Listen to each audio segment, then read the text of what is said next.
धन्यवाद साहब। बहुत सी बातें हो गई। मुझे मालूम है हम सबको आखिरी दिन की रैलियों के लिए भागना है, तो मैं ज़्यादा समय नहीं लूँगा। लेकिन मैं दो एक बात पूछना चाहता हूँ कि मैं भी और पार्टी भी, हम लोग कई दिनों से दो जो मॉडल बात किया करते थे केजरीवाल जी की, हम शिक्षा और स्वास्थ्य का मॉडल की बात करते हैं, उस पर जितने सवाल हमने इनसे खड़े किए आज तक इनका एक जवाब नहीं आया।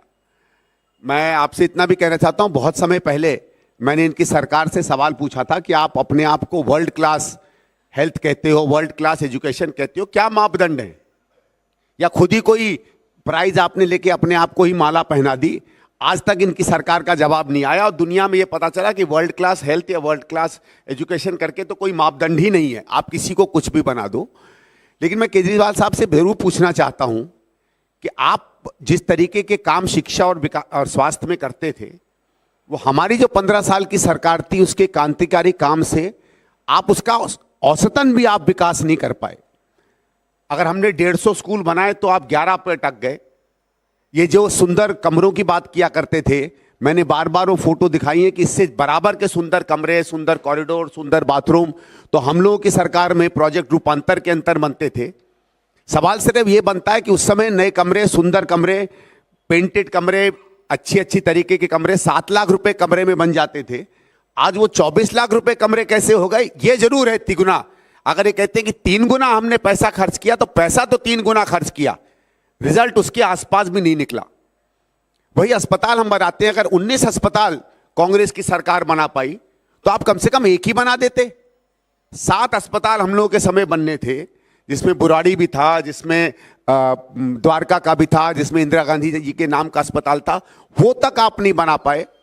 अगर कोविड के समय कम से कम ये 3-4 अस्पताल ही बन गए होते, कुछ बेड्स और अवेलेबल होते तो और कुछ नहीं तो मुझे लगता है 2-4-5 हजार जिंदगियां ही कम से कम दिल्ली में बच गई होती। और बार बार मैंने ये कहा है कि ये जो इतनी जिंदगियां बच सकती थी, इसका सीधे सीधे जिम्मेवार कौन है? कांग्रेस ने 7 अस्पतालों की जमीनें तैयार कर दी, 3 पर काम चालू कर दिया, आप उसको 7-8 साल में बना तक नहीं पाए, बेड्स नहीं बना पाए। और जो लोग इन बिस्तरों के कारण, इन बेड्स के कारण जिनकी मृत्यु हो गई, उसका कौन जिम्मेवार है? आज तक ना केजरीवाल साहब ने यह जवाब दिया है, ना किसी ने इस तरीके के सवाल इनसे पूछे हैं। और अगर मोहल्ला क्लिनिक की बात करते हैं तो मैं तो बार बार सवाल पूछता हूं कि आपको याद होगा कि जब टीकाकरण शुरू हुआ था कोविड का, तो टीकाकरण तो दुनिया में सबसे आसान चीज होती है। टीकाकरण तो वो चीज है कि नर्सें और डॉक्टर घर घर जाकर भी टीका लगा देते हैं। कम से कम मोहल्ला क्लिनिक में टीकाकरण ही हो जाता। जो क्लिनिक टीकाकरण के लायक नहीं मानी गई, वो वर्ल्ड क्लास हेल्थ कहां से हो गई है? आज तक मुझे नहीं बात समझ में आई। तो इनका ना स्वास्थ्य का मॉडल है, ना हेल्थ का मॉडल है, बाकी तो सब चीजें इनसे हमने ध्वस्त ही कर दी। क्योंकि मैं 2 और बातें बस कह के अपनी बात बंद करूंगा जो मुझे इस चुनाव में एहसास आया।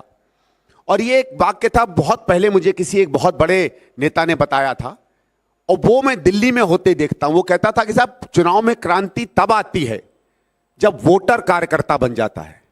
और हमने देखा कि हमारे लोग हों या ना हो, जगह जगह वोटर कांग्रेस की दिल्ली की बात कर रहा है, वोटर 15 साल 10 साल पहले की दिल्ली बात कर रहा है। जहां हम जाते हैं वोटर हमें कहता है कि भाई साहब कुछ मत करो, केजरीवाल को हटाओ। तो जब वोटर कांग्रेस का कार्यकर्ता बन गया है, तो जैसे देवेंद्र भाई ने कहा, मैं आशा करता हूं कि उसका पूरा आशीर्वाद हमको मिलेगा।